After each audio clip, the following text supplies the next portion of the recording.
C'est une collection d'or extraordinaire, c'est la plus belle collection qu'on ait jamais vendue en Europe. 40 chefs-d'œuvre de l'orfèvrerie précolombienne. C'est un collectionneur qui s'appelle Charles Craig, qui était le président d'une banque, c'est la Wells Fargo Bank, que les lecteurs de Lucky Luke connaissent bien, et qui avait même la fantaisie de les porter. De temps en temps, en allant présider à son conseil d'administration, il choisissait comme ça un de ces merveilleux bijoux, et qu'il portait. Ce sont des bijoux, d'ailleurs, c'est des bijoux d'hommes. Alors ces bijoux étaient portés par des chamans ou par des prêtres, une caste donc relativement élevée.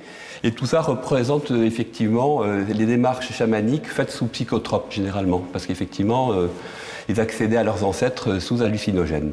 Voilà un très très très beau bijou chamanique, donc représentant un personnage important, couvert donc d'une dépouille d'aigle. Il porte à sa taille une ceinture faite de têtes de serpent, et c'est tout à fait le symbole d'un objet porté par cette caste importante que sont les chamans. Ils les portaient de leur vivant, et ils étaient effectivement enterrés avec leurs bijoux. Donc on retrouve ça dans des tombes funéraires. Une grenouille, c'est un symbole d'eau, de fécondité, et très curieusement, les yeux servent de grelots. Et le jaguar était l'animal évidemment le plus craint par toutes ces populations. Celui-ci est tout à fait étonnant. Il est représenté dans sa gueule avec une jambe humaine. Alors c'est daté à partir de 100 après Jésus-Christ jusqu'à la colonisation, jusqu'à 1500. Dans la même vente, vous avez cette partie précolombienne. Vous avez des stucs comme ça mayas, vous avez cette tête de Teotihuacan, ou cette ravissante petite tête Olmec.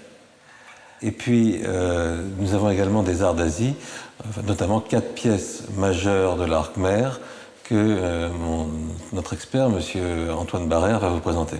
Alors cette pièce est exceptionnelle par sa taille, elle est très grande, par son caractère très complet. On a peu de sculptures du XIIIe siècle qui possèdent encore tous leurs attributs, et par ses qualités esthétiques, avec ce sourire mystérieux et ces paupières mi-closes qui évoquent à merveille l'introspection bouddhiste. C'est un bodhisattva de compassion qui est identifiable par ses attributs, la fleur de lotus, le rosaire, le livre de prière et le vase d'ambroisie qui, dans le bouddhisme comme dans d'autres religions, est la boisson des dieux. Cette sculpture est un peu plus ancienne que l'autre puisqu'elle date du 7e ou du 8e siècle. Elle correspond en zone géographique à l'actuelle Thaïlande.